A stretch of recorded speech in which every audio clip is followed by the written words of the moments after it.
The town of Black Hollow wasn't on any map. It had no road signs pointing to it, no mention in travel guides, and no locals who ever left. Those who found it claimed they never meant to, yet somehow, they always arrived at the exact moment they needed to. Elliot Grayson, a journalist with a taste for the unexplained, had spent years tracking rumors of Black Hollow. Stories ranged from miraculous recoveries of lost travelers to eerie tales of people stepping into town and never stepping out.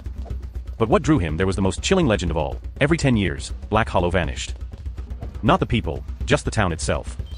Buildings, roads, even the streetlights blinked out of existence. And when it returned, it was always different. Elliot drove through dense forests on a hunch, following a road that wasn't on his GPS.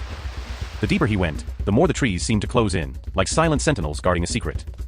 Then, just as he was about to turn back, the trees parted, and there it was. A town trapped in twilight. The sun never seemed to rise or set. The streets were quiet, the air thick with the scent of old paper and rain-soaked wood. People walked with slow, measured steps, their faces shadowed in a way that made it hard to tell where they were looking. Elliot checked his watch. October 3rd. According to the stories, the town would disappear in exactly 3 days. He checked into the Hollow Inn, its front desk manned by an elderly woman with clouded eyes. You came just in time, Che Said.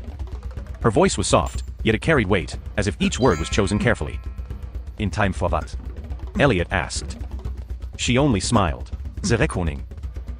That night, Elliot explored. Every building was occupied, yet he never saw anyone enter or leave. No phones, no internet. The people of Black Hollow existed in a strange, self-contained rhythm. And then, on the second night, he saw them. Figures moving in the mist, tall and skeletal, their eyes like hollow voids. They watched from the edges of town, silent and waiting. No one else seemed to notice.